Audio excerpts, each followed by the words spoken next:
We're going to talk about that and much more with our roundtable. We are joined by pollster and communications advisor Frank Luntz, former DNC chair Donna Brazile, ABC News political director Rick Klein, and Politico Playbook co-author Rachael Bade. So we've heard from David Axelrod, of course, President Obama's top advisor, with some advice for Biden on how to approach this. Let me read a portion of what he said. The State of the Union is stressed, he said. To claim otherwise, to highlight the progress we've made without fully acknowledging the hard road we have traveled and the distance we need to go would seem off-key and out of touch. You simply cannot jawbone Americans into believing things are better than they feel. So basically, from Axelrod, Frank, we're hearing the advice that Biden should offer a dose of humility. That's not usually what we hear in a State of the Union address. Is that really the way to go?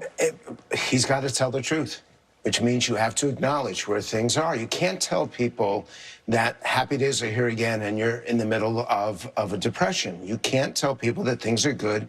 And by the way, it's not inflation. So here's an example of language. No one actually says, wow, look at all that inflation when they walk through a supermarket. Or think of inflation when they put gas in their tanks.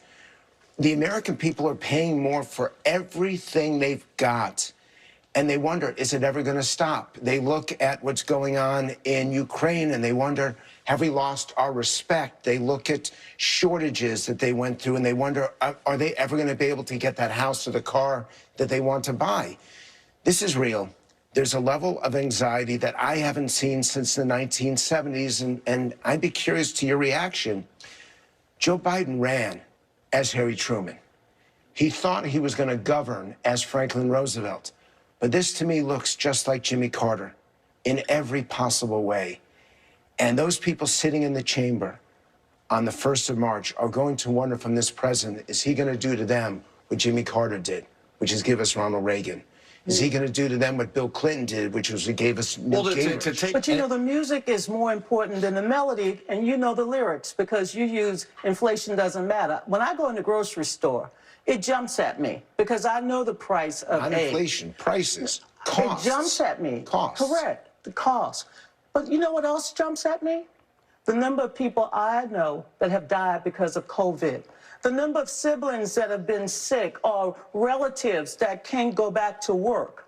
That's what people are also feeling. This anxiety, what COVID has done to this country, to the world, and to all of us. And so while we want to put him in a Jimmy Carter box or a Ronald Reagan box, let's make sure that we understand the box that we've all been in. Okay, but because COVID has made us fully aware of so much in this country, the health inequities, the fact that the supply chain got jammed up. The country was shut down, Frank, and Joe Biden is responsible for helping to reopen this economy. But here's the issue. I'm a pollster, and that's not how the American people feel.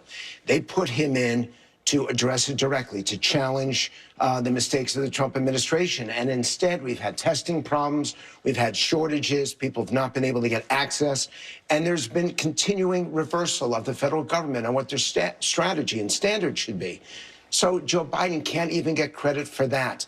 On issue after issue, point after point, Biden's numbers aren't just in the 40s, they're now in the 30s, and even Democrats themselves have come to say, what's wrong here? Because Democrats are tired of this COVID. And you know what? For a president to have to convince Americans to get vaccinated. I agree with that. Okay, for a president to have to convince Americans to get tested and to convince governors and mayors in certain areas of this country to utilize the resources that he has made available. It has been a tough job being president. You've got to admit that. That's the problem. It's bigger than just the president. It's bigger than just COVID.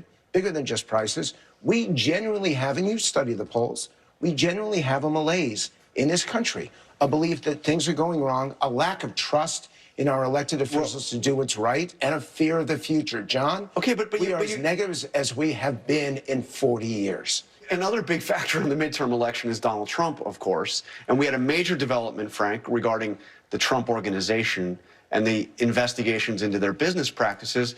Their accounting firm, Trump's accounting firm, saying that they not only are they dropping him as a client, but that they can't stand by the financial statements they've made over the last decade.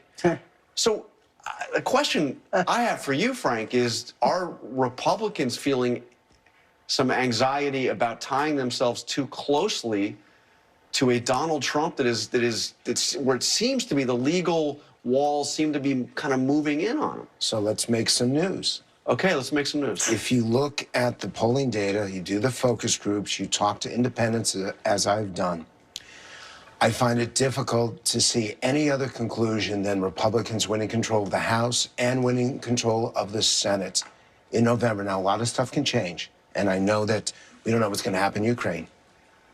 But Republicans should win both of those based on what's happening right now and what we know is going to happen over the coming months. With Sense a but coming. A but, which is only Donald Trump could stand in that way. Only Donald Trump and what he says and how he says it could prevent Republicans from winning the majority. If he makes this about November of 2020 or January of 2021, that could cost the Republicans the Senate. If he tries to make this election about himself, he will be the Republicans. Well, that's what he is trying to do. John, take this, please take this bigger.